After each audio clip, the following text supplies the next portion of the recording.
Assalamualaikum warahmatullahi wabarakatuh. Perkenalkan, nama saya Rohadatul Aisy dari SI 22F. Di sini saya akan mengerjakan tugas dengan mata kuliah Software Testing and Quality Assurance. Di sini saya mengambil satu metode, yaitu metode waterfall. Selanjutnya saya akan menjelaskan metode waterfall itu seperti apa dan menjelaskan kelebihan dan kekurangannya.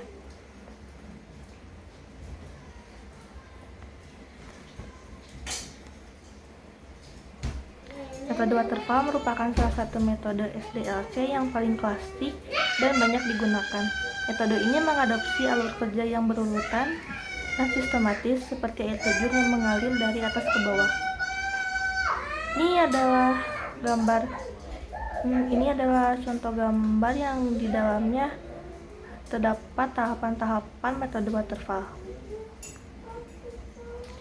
Tahapan-tahapan metode waterfall yang pertama ada analisis. Pada tahap ini dilakukan identifikasi dan analisis kebutuhan pengguna, fungsionalitas sistem, dan batasan proyek.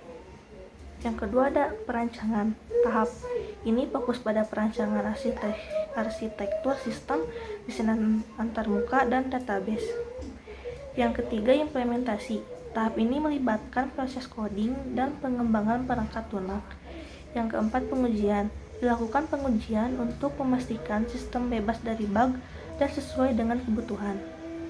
Yang kelima penerapan. Sistem diimplementasikan dan diluncurkan kepada pengguna. Lalu yang terakhir ada pemeliharaan. Dilakukan perbaikan bug dan menyesuaikan sistem setelah peluncuran.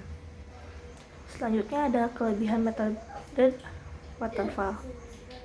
Yang pertama, mudah dipahami dan diimplementasikan.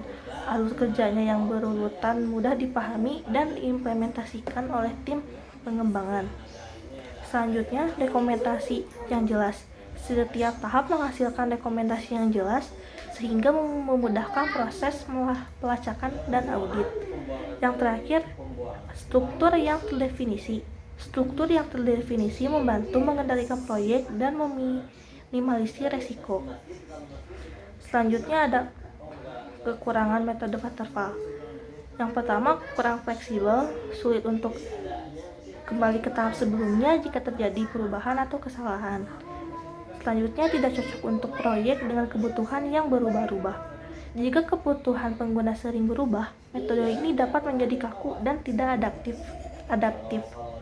Yang terakhir, membutuhkan waktu lama untuk implementasi. Karena alur kerjanya berurutan, waktu yang dibutuhkan untuk menyelesaikan proyek bisa lebih lama. Dengan itu, saya menyimpulkan bahwa metode waterfall cocok untuk proyek dengan kebutuhan yang jelas dan stabil, serta memiliki tim pengembangan yang berpengalaman. Namun, metode ini kurang fleksibel dan bisa memakan waktu lama untuk proyek dengan kebutuhan yang sering berubah.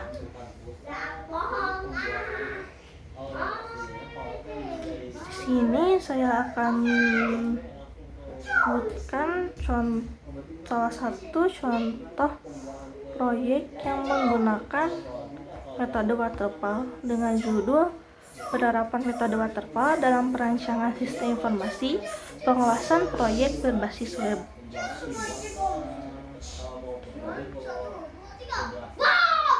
Ini sisinya. Ada abstrak, pendahuluan,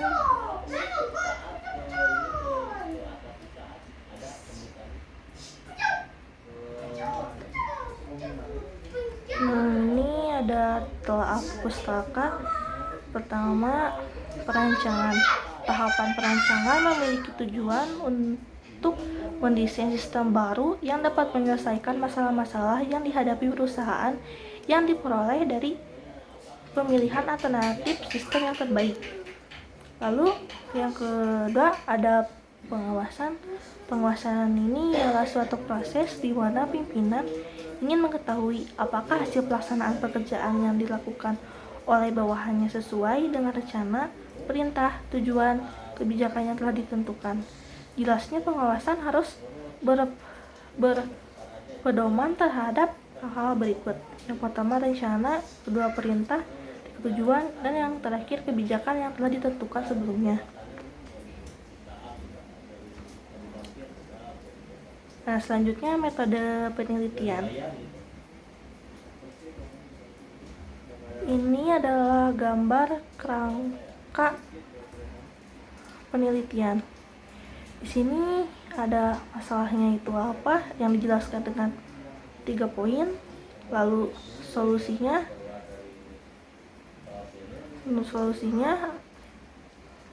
lalu ada metode pengembangan sistem waterfall, lalu perancangan, implementasi, pengujian, dan yang terakhir hasil. Di sini ada teknik pengumpulan data. Yang pertama adalah pengamatan, wawancara, tinjauan pustaka, dan dokumentasi. Lalu ada metode analisis yang telah dipoinkan menjadi 4, yaitu informasi yang disampaikan sering mengalami keterlambatan dikarenakan lokasi yang relatif jauh dan respon dari pelaksana yang lambat. Selanjutnya, pada saat mengirimkan foto proyek terjadi penumpukan gambar karena dikirim menggunakan media WhatsApp, sehingga akan membuat sistem agar dokumentasi lebih tertata. Selanjutnya, proses mengelola foto dokumentasi tergolong sangat lama dan masih menggunakan Excel dalam pengelolaannya. Yang terakhir, laporan progres.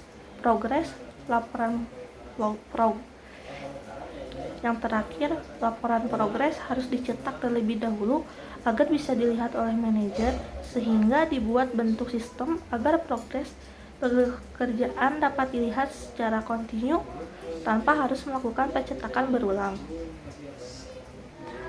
Lalu ada hasil pembahasan, yaitu aplikasi sistem informasi pengawasan proyek ini memiliki beberapa menu yang dapat digunakan oleh admin, diantaranya menu kelola user, menu perusahaan, menu proyek, data pekerjaan, uraian pekerjaan, progres, foto proyek, laporan proyek, dan cetak dokumentasi, serta kolom komentar yang digunakan untuk berinteraksi antara pengguna sistem.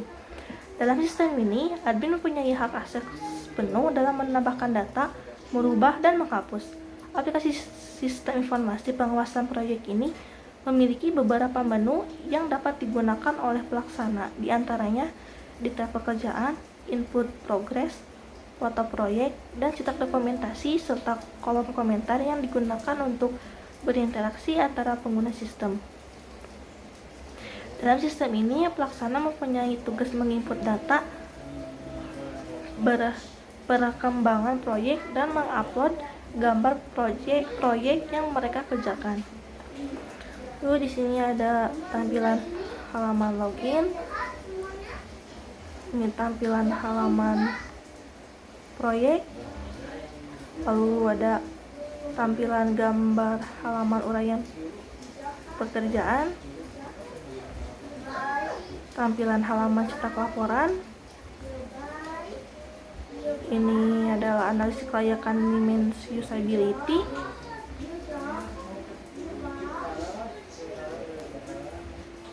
Ini adalah analisis kelayakan dimensi information quality.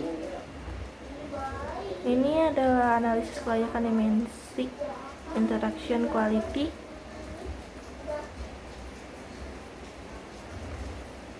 Lalu kesimpulannya adalah analisis sistem yang dilakukan penulis dalam melakukan Lalu kesimpulannya adalah analisis sistem yang dilakukan penulis dalam melakukan penelitian. Yang pertama, mengumpulkan data dengan wawancara kepada pihak perusahaan, observasi langsung, dan dokumentasi, serta mencari beberapa kajian literatur. Lalu, menganalisa sistem yang lama dan sistem yang baru, sehingga diusulkan sistem informasi pengawasan proyek di PT Alam Jaya Berdikari. Sistem informasi pengawasan proyek di PT Alam Jaya Berdikari ini dibangun dengan menggunakan aplikasi Adobe Dreamweaver.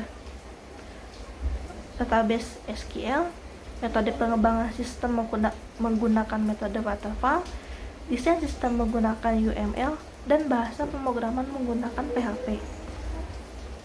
Sekian dari saya.